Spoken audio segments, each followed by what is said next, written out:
Hi hello welcome back to our YouTube channel. So ಎಲ್ಲರೂ ಹೇಗಿದ್ದೀರಾ? ಎಲ್ಲರೂ ಚೆನ್ನಾಗಿದ್ದೀರಾ ಅಂತ ಅಂದ್ಕೊಳ್ತೀನಿ. ಸೊ ನಾನು ಕೂಡ ಚೆನ್ನಾಗಿದ್ದೀನಿ ಅಂತ ಹೇಳ್ತಾ ವ್ಲಾಗ್ ಶುರು ಮಾಡೋಣ. ಸೊ ಏನೂ ಇಲ್ಲ, ಇದು ಬಂದು ಅಂದರೆ ಮನೇಲಿ ಪೂಜೆ ಮಾಡಬೇಕು ಅಂತ ಹಿಂದಿನ ದಿವಸನೆಲ್ಲ ಕ್ಲೀನಿಂಗ್ ಕೆಲಸ ಮುಗೀತಲ್ಲ. ಸೊ ಇವತ್ತು ಪೂಜೆ ಕೆಲಸ ಇದೆ ಮನೆಯಲ್ಲಿ ಇತ್ತು. ಅಂದರೆ ತುಂಬ ದಿವಸ ಆಗಿತ್ತು ಮನೆ ಅಂದರೆ ಸಿಂಪಲ್ಲಾಗಿ ಮಾಡ್ಕೊಂಡಿದ್ವಿ, ಬಟ್ ಕಾಯೆಲ್ಲ ಚೇಂಜ್ ಮಾಡಿ ಮಾಡ್ಕೊಂಡಿರಲಿಲ್ಲ. ಯಾಕಂತಂದರೆ ಗೊತ್ತಿರ್ಬೋದು, ಹಳೆ ವ್ಲಾಗ್ಸಲ್ಲೆಲ್ಲ ನೋಡಿರ್ಬೋದು ನೀವು ಸಹ.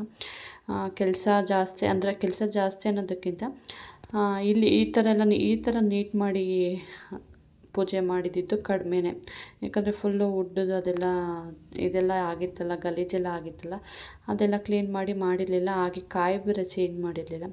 ಅದಕ್ಕೋಸ್ಕರ ಹಾಗೆ ಊರಿಗೂ ಸಹ ಹೋಗಿ ಬಂದು ರೆಸ್ಟ್ ಎಲ್ಲ ಮಾಡೋದಕ್ಕೆ ಅಂತ ಊರಿಗೆ ಹೋಗಿದ್ದೆ. ಅಲ್ಲಿಂದ ಬಂದು ಪೂಜೆ ಇತ್ತು ಅಂತ ಹೇಳಿದ್ನಲ್ಲ, ಅದೇ ಮುನೇಶ್ವರ ಪೂಜೆ ವರ್ಷಕ್ಕೊಂದ್ಸಲ ಮಾಡೋ ಅಂಥದ್ದು. ಕೆಲವರು ಯುಗಾದಿ ಒಳಗೆ ಮಾಡ್ತಾರೆ, ಕೆಲವರು ಯುಗಾದಿ ಆದಮೇಲೆ ಮಾಡ್ತಾರೆ. ಸೊ ಹಳೆ ದಿನಗಳಲ್ಲಿ ಕೆಲವರು ಮಾಡ್ತಾರೆ, ಹೊಸ ದಿನಗಳಲ್ಲಿ ಕೆಲವರು ಮಾಡ್ತಾರೆ. ಸೊ ನಮ್ಮ ಮನೆಯಲ್ಲಿ ಹಳೆ ದಿನಗಳಲ್ಲೇ ಮಾಡೋದು. ನಮ್ಮ ಮನೇಲಿ ಅಂತಲ್ಲ, ಆಲ್ಮೋಸ್ಟ್ 90% ಜನ ಎಲ್ಲ ಹಳೆ ದಿನಗಳಲ್ಲಿ ಅಂದರೆ ಯುಗಾದಿಗೂ ಮುಂಚೆ ಮಾಡ್ತಾರೆ. ಅದಕ್ಕೋಸ್ಕರ ಯುಗಾದಿಗೆ ಇನ್ನೊಂದು ವಾರ ಇತ್ತಷ್ಟೇ, ವಾರನೂ ಇರಲಿಲ್ಲ, ಒಂದು 6 days ಏನೋ ಇತ್ತು. ಅದರೊಳಗೆ ಪೂಜೆ ಮುಗಿಸ್ಕೊಳ್ಳೋಣ ಅಂತಂದ್ಬಿಟ್ಟು ಪೂಜೆಗೆಲ್ಲ ರೆಡಿ ಮಾಡ್ಕೊಳ್ತಾ ಇದ್ದೀನಿ. ಅಂದರೆ ಪೂಜೆಗೆ ಅಂತಂದರೆ ಅದೇ ಹೇಳಿದ್ನಲ್ಲ, ಇದು ಮುನೇಶ್ವರ ಮಾಡೋದು ಅಂತ ಅಂದ್ಬಿಟ್ಟು. ಸೊ ಅದಕ್ಕೆಲ್ಲ ರೆಡಿ ಮಾಡ್ಕೊಂಡು ಹಿಂದಿನ ದಿವಸನೇ ಎಲ್ಲ ರೆಡಿ ಮಾಡ್ಕೊಂಡಿದ್ದೆ. ಆಲ್ಮೋಸ್ಟ್ ಕ್ಲೀನಿಂಗ್ ಕೆಲಸ ಎಲ್ಲ ಹಿಂದಿನ ದಿವಸನೇ ಮಾಡ್ಕೊಂಬಿಡ್ತೀನಿ. ಬೆಳಗ್ಗೆ ಎದ್ದು ಸುಮ್ಮನೆ ಪೂಜೆ ಮಾಡಿಕೊಂಡು ಏನಾದರೂ ಪೂಜೆ ಅಂದರೆ ಅಲ್ಲಿಗೆ ಹೋಗ್ಲಿಕ್ಕೆ ಎಲ್ಲ ರೆಡಿ ಮಾಡ್ಕೊಳ್ಳೋ ಆ ಥರ ಇಟ್ಕೊತೀನಿ ಅಷ್ಟೇ. ಸೊ ಎಷ್ಟೇ ಆದ್ರೂ ಪೂಜೆ ಕೆಲಸ ಅಂತಂದರೆ ಸ್ವಲ್ಪ ಲೇಟ್ ಆಗೇ ಆಗುತ್ತೆ. ಸೊ ಅದಕ್ಕೋಸ್ಕರ ನಿಧಾನವಾಗಿಯೇ ನೆಮ್ಮದಿಯಾಗಿ ಮಾಡ್ಕೊಂಡು ಹೋಗೋಣ ಅಂತ ಅಂದ್ಬಿಟ್ಟು ಮಾಡ್ಕೊಳ್ತಾ ಇದ್ದೀನಿ. ಅದು 12 ಗಂಟೆ ಒಳಗೆ ಮಾಡ್ಕೊಂಬರ್ತಾರೆ ಕೆಲವರು 12 ಗಂಟೆ ಕರೆಕ್ಟಾಗಿ ಪೂಜೆ ಮಾಡೋದು ಆ ಥರ ಇರುತ್ತೆ. ಅಲ್ಲೇ ನಮ್ಮ ಮನೇಲಿ ತವ್ರ ಮನೇಲಾದರೆ ಕರೆಕ್ಟಾಗಿ 12 ಗಂಟೆಗೆ ಪೂಜೆ ಮಾಡೋ ಅಂಥದ್ದು ಆ ಥರ ಪಕ್ತಿ ಆ ಕಡೆ. ಇಲ್ಲಿ ಕೆಲವರು 12 ಗಂಟೆ ಒಳಗಡೆ ಮಾಡ್ಕೊಬರೋ ಥರ ಆ ಥರ ಇತ್ತು. ನಾವು ಸಹ ಅಲ್ಲೆಲ್ಲ ರೆಡಿ ಮಾಡಿ ಹೋಗಿ ಪೂಜೆ ಮಾಡ್ಕೊಂಡು ಬರಲಿಕ್ಕೆ 12-12:30 ಆಯಿತು ಮನೆಗೆ ಬರಲಿಕ್ಕೆ. ಅಷ್ಟೊತ್ತಾಯಿತು ನಮಗೂ, ಆಲ್ಮೋಸ್ಟ್ ಅಷ್ಟೊತ್ತೇ ಆಯಿತು ನಾವು ಪೂಜೆ ಮಾಡಿಕೊಂಡು ಮನೆಗೆ ಬರೋದಕ್ಕೆ. ಸೊ ಅದಾದಮೇಲೆ ಇಲ್ಲೆಲ್ಲ ಅಂದರೆ ಎಲ್ಲ ಕ್ಲೀನ್ ಮಾಡ್ಕೊಂಡಿದ್ನಲ್ಲ, ಹಿಂದಿನ ದಿವಸನೇ ಪಾತ್ರೆ ಸಾಮಾನೆಲ್ಲ ತೊಳ್ಕೊಂಡು ಅದಕ್ಕೆಲ್ಲ ಅರಿಶಿನ ಕುಂಕುಮ ಎತ್ತಿಟ್ಕೊತಾ ಇದ್ದೀನಿ. ಕಳಚಕ್ಕೆ ಕಾಯಿ ಬೇರೆ ಜಾಸ್ತಿ ದಿವಸದಿಂದ ಚೇಂಜ್ ಮಾಡಿರಲಿಲ್ಲ. ಅಮಾವಾಸ್ಯೆಗೆ ಚೇಂಜ್ ಮಾಡ್ತಾಯಿದ್ದೆ, ಬಟ್ ಈ ಅಮಾವಾಸ್ಯೆಗೆ ಊರಲ್ಲಿ ಇದ್ದಿದ್ದ ಕಾರಣದಿಂದ ನಾನು ಚೇಂಜ್ ಮಾಡೋದಕ್ಕಾಗಲಿಲ್ಲ. ಕಾಯಿ ತೆಗೆದಿಟ್ಟು ಹೊರಟ್ಬಿಟ್ಟಿದ್ದೆ. ಅಂದರೆ ಕಳಚದಿಂದ ತೆಗೆದು ಕೆಳಗಡೆ ಇಟ್ಬಿಟ್ಟು ಊರಿಗೆ ಹೊರಟಿದ್ದೆ. ಆ ಥರ ಏನಾದರೂ ಹೋಗೋ ಥರ ಇತ್ತು ಅಂದರೆ, ಪೂಜೆ ಮಾಡಲಿಲ್ಲ ಅನ್ನೋ ಥರ ಇತ್ತು ಅಂದರೆ ಕಾಯಿ ತೆಗೆದ್ಬಿಡ್ತೀನಿ. ಕಳಚದಿಂದ ಕಾಯಿ ತೆಗೆದು ನಾನು ಊರಿಗೇನಾದರೂ ಹೋಗ್ಬೇಕು ಇತ್ತು ಅಂತ ಅನ್ನೋದಾದರೆ ನಾನು ಆ ಥರ ಮಾಡ್ತೀನಿ. ಇಲ್ಲಾಂದರೆ ಕಾಯಿ ಕಿಟ್ಟೋಗುತ್ತೆ ಆ ಥರ. ಸುಮ್ಮನೆ ಅದೇನೋ ಒಂಥರ ಅಪಶಕ್ನ ಅದು ಇದು ಆ ಥರ ಎಲ್ಲ ಆಗುತ್ತಲ್ಲ. ಸೊ ಅದು ಎಲ್ಲ ಯಾಕೆ ಪಾಲಿಸೋದು ಅಂತ ಅಂದ್ಬಿಟ್ಟು ನಾನು ಆ ಥರ ಮಾಡೋಗ್ತೀನಿ. ನೆಕ್ಸ್ಟ್ ಬಂದು ಅದೇ ಕಾಯಿ ಒಡೆದು ಪೂಜೆ ಮಾಡ್ಕೊಳ್ಳೋಕ್ಕೆ ಇಟ್ಕೋತೀನಿ, ಆ ಥರ ಮಾಡ್ಕೋತೀನಿ. ಸೊ ಅದೇ ಥರ ಎಲ್ಲ ಪೂಜೆಗೆಲ್ಲ ರೆಡಿ ಮಾಡ್ಕೊಳ್ತಾ ಇದ್ದೀನಿ ಅಂತ ಹೇಳಿದ್ನಲ್ಲ. ಸೊ ಅದೇ ಥರ ಮಾಡ್ಕೋತಾ ಇದ್ದೀನಿ. ಹಾಗೆಯೇ ಇಲ್ಲಿ ಬಂದು ವುಡ್ ವರ್ಕಿಂದ ಬಗ್ಗೆ ಅಷ್ಟೊಂದು ನಾನು ಕ್ಲಾರಿಟಿ ಕೊಟ್ಟಿರಲಿಲ್ವಲ್ಲ. ಅಂದರೆ ಕೆಲಸ ಎಲ್ಲ ಮುಗ್ದಿತ್ತು, ಅದು ತೋರಿಸಿರಲಿಲ್ಲ. ಅದೊಂದು ಸ್ವಲ್ಪ ಕ್ಲಿಪ್ಪಿಂಗ್ಸ್ ಸ್ವಲ್ಪ ತೋರಿಸೋಣ ಅಂತ ಅಂದ್ಬಿಟ್ಟು ಅದನ್ನು ಸಹ ಕ್ಲಿಪ್ಪಿಂಗ್ಸ್ ಹಾಕಿದ್ದೀನಿ. ನೀವು ನೆಕ್ಸ್ಟ್ ವ್ಲಾಗಲ್ಲಿ ಸಹ ನೋಡ್ಬೋದು. ನೆಕ್ಸ್ಟ್ ವ್ಲಾಗಲ್ಲ, ಇದೇ ವ್ಲಾಗಲ್ಲೇ ನೆಕ್ಸ್ಟ್ ಮುಂದೆ ನೋಡಿಕೊಂಡು ಅದನ್ನು ಸಹ ನೋಡ್ಕೊಂಬಿಡ್ಬೋದು.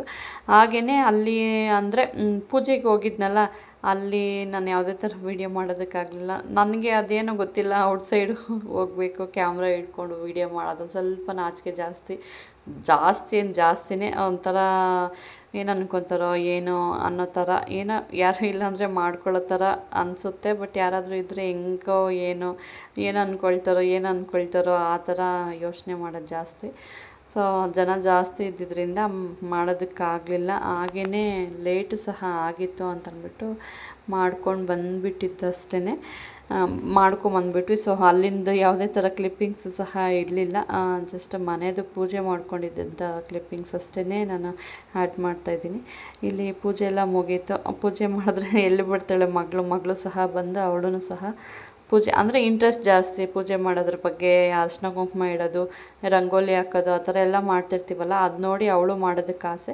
ಬಟ್ ನನ್ನ ಅದೃಷ್ಟ ರಂಗೋಲಿ ರಂಗೋಲಿ ಇಟ್ಟು ಅದೇನು ಕೊಡೋದಿಲ್ಲ, ಅವಳಿಗೆ ಸಿಕ್ಸಕ್ಕೆ ಬಿಡಲ್ಲ. ಅದೊಂದು ಬಚಾವಾಗ್ತೀನಿ ಅದೊಂದು ವಿಷಯದಲ್ಲಿ. ಇಲ್ಲ ಅಂತಂದರೆ ಸುಮ್ಮನೆ ಅದು ಅಲ್ಲೆಲ್ಲ ಚೆಲ್ಲೋದು ಆ ಥರ ಎಲ್ಲ ಮಾಡಿಬಿಡ್ತಾಳೆ. ಚಾಕ್ ಪೀಸಲ್ಲೇ ಹೊಸ್ಲ ಮೇಲೆ ಬರ್ಕೊಳ್ತೀನಿ. ಬಟ್ ಚಾಕ್ ಪೀಸಲ್ಲಿ ಬರೀಬಾರ್ದು ಅಂತ ಹೇಳ್ತಾರೆ. ದೇವ್ರ ಮನೆ ಹೊಸ್ಲಲ್ಲಿ ಮಾತ್ರ ನಾನು ಒಂಚೂರು ಚಾಕ್ ಪೀಸಲ್ಲಿ ಬರ್ಕೋತೀನಿ. ಇಲ್ಲಾಂದರೆ ಗಾಳಿಗೆಲ್ಲ ಫುಲ್ಲು ಮನೆಯೆಲ್ಲ ಸ್ಟ್ರಗ್ಲ ಆಗಿಬಿಡುತ್ತೆ ಅಂತ ಅಂದ್ಬಿಟ್ಟು ದೇವ್ರ ಮನೆ ಬಾಗಿಲಿಗೆ ಮಾತ್ರ ಹಾಕ್ಕೋತೀನಿ. ಔಟ್ಸೈಡು ನಾನು ಇದೇ ಹಾಕ್ಕೊಳ್ತೀನಿ, ಪೇಂಟಲ್ಲೇ ಹಾಕ್ಬಿಟ್ಟಿದ್ದೆ. ಸೊ ಅದಾದಮೇಲೆ ಇಲ್ಲಿ ಹೇಳಿದ್ನಲ್ಲ, ಅಂದರೆ ವುಡ್ ವರ್ಕು ಫಿನಿಷಿಂಗ್ ಎಲ್ಲ ಆಯಿತು. ಬಟ್ ಕೆಲವೊಂದು ವಸ್ತುಗಳನ್ನೆಲ್ಲ ಎತ್ತಿಟ್ಕೋಬೇಕಾಗಿತ್ತು, ಇನ್ನೂ ಎತ್ತಿಟ್ಕೊಂಡಿರಲಿಲ್ಲ. ಎತ್ತಿಟ್ಕೊಳ್ಳೋಂಥ ಅಂದರೆ ವಸ್ತುಗಳನ್ನೆಲ್ಲ ಒಂದೊಂದೇ ಎತ್ತಿಟ್ಕೊಳ್ತಾ ಇದ್ದೀವಿ.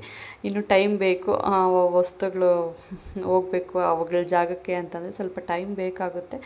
ಆಗಿದ್ದಾಗಿದ್ದು ಸಿಕ್ಕಿದ್ದು ಒಂದೊಂದೇ ಎತ್ತಿಟ್ಕೋತಾ ಇದ್ದೀವಿ. ಸೊ ಹಾಲ್ ನೋಡ್ಬೋದು, ಆ ಕಡೆ ರೂಮ್ ನಾವೇನೂ ಮಾಡಿಸ್ಲಿಕ್ಕೆ ಹೋಗಲಿಲ್ಲ. ಯಾಕಂತಂದರೆ ಅಮ್ಮ ಅವ್ರು ಕೊಟ್ಟಿದ್ದಿದ್ದು ಬೀರು ಮತ್ತು dressing table, machine, tailoring machine ಎಲ್ಲ ಇತ್ತಲ್ಲ. ಸೊ ಫುಲ್ಲು ಹೆವಿ ಆಗಿಬಿಡುತ್ತೆ ಜಾಗ, ಮತ್ತು ಇಕ್ಕಟ್ಟಾಗಿಬಿಡುತ್ತೆ ಅಂತ ಅಂದ್ಬಿಟ್ಟು ನಾನು ಆ ಥರ ಪ್ಲ್ಯಾನ್ ಮಾಡಿಕೊಂಡು ನಾನು ಆ ರೂಮಿಗೆ ಮಾತ್ರ ಮಾಡಿಸ್ಲಿಕ್ಕೆ ಹೋಗಲಿಲ್ಲ. ಜಸ್ಟ್ ಮೇಲೆ ಮಾತ್ರ ಕಬೋರ್ಡ್ಸ್ ಮಾಡಿಸ್ಕೊಂಡೆ ಅಷ್ಟೇ. ಕೆಳಗಡೆ ಹೇಳಿದ್ರು ಮಾಡಿಸ್ಕೊಂಡ್ಬಿಟ್ರಿ ಹಾಗೇನೆ ಅಂತಂದರೆ, ಬಟ್ ನನಗೆ ಆ ಥರ ಒಪಿನಿಯನ್ ಇತ್ತು ಅಷ್ಟೇ. ಸೊ ಅದು ಮಾಡಿಸೋ ಜಾಗಕ್ಕೆ ಬೀರು ಇಟ್ಕೊಂಡ್ಬಿಟ್ರೆ ಮತ್ತು ಈ ಕಡೆ ಬೇಕಾದರೆ ಮಿಷಿನು ಮತ್ತು ಡ್ರೆಸ್ಸಿಂಗ್ ಟೇಬಲ್ ಇಟ್ಕೋಬೋದು, ಸರಿ ಹೋಗುತ್ತೆ ಜಾಗ ಅಂತಂದ್ಬಿಟ್ಟು ನಾನು ಆ ಥರ ಪ್ಲ್ಯಾನ್ ಮಾಡಿಕೊಂಡು ಕೆಳಗಡೆ ಏನು ಡೋರ್ಸ್ ಮಾಡಿಸ್ಕೊಳ್ಳಿಲ್ಲ, ಮೇಲೆ ಮಾತ್ರ ಮಾಡಿಸ್ಕೊಂಡಿದ್ದಷ್ಟೇ.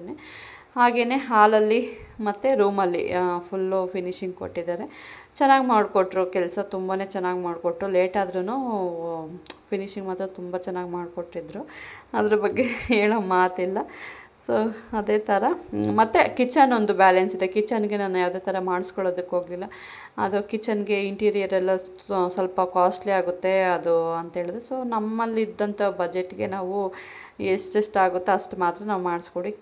ಕಿಚನ್ಗೆ ಪ್ಲ್ಯಾನ್ ಇದೆ, ಬಟ್ ಇವಾಗಕ್ಕೆ ಮಾಡಿಸ್ಕೊಳ್ಳಲ್ಲ, ನೋಡೋಣ ಮುಂದಕ್ಕೆ ಅಂತಂದ್ಬಿಟ್ಟು ಅದನ್ನೊಂದು ಪೆಂಡಿಂಗ್ ಇಟ್ಟಿದ್ದೀವಿ. ಅಂದರೆ ನನಗೆ ಅಷ್ಟೊಂದು ನೆಸೆಸಿಟಿನೂ ಏನಿಲ್ಲ ನನಗೆ ಕಿಚನ್ಗೆ.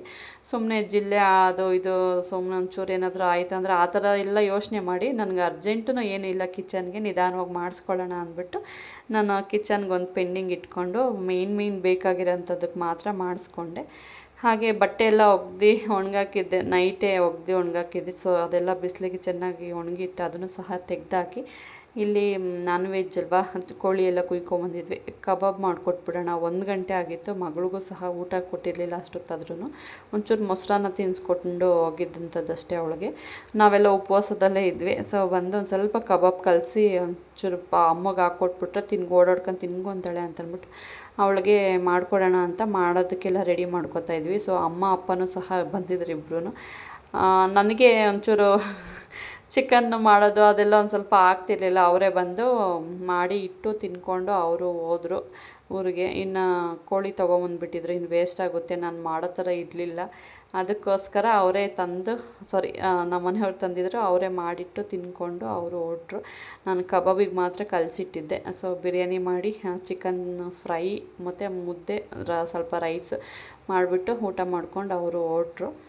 ಸೊ ಅಂದರೆ ನಮ್ಮೂರಲ್ಲಿ ಯಾವ ಥರ ಇದೆ ವಾತಾವರಣ ಇವತ್ತಂದರೆ, ಮುಂದೆಯವ್ರು ಮಾಡಿರೋದು ಊರೆಲ್ಲ ಒಂದೇ ದಿವಸ ಮುಂದೆಯವ್ರು ಮಾಡೋದು. ಸೊ ಒಂಥರ ಜಾತ್ರೆ ಥರ, ಮಿನಿ ಜಾತ್ರೆ ಥರನೇ ಅನಿಸ್ತಿತ್ತು.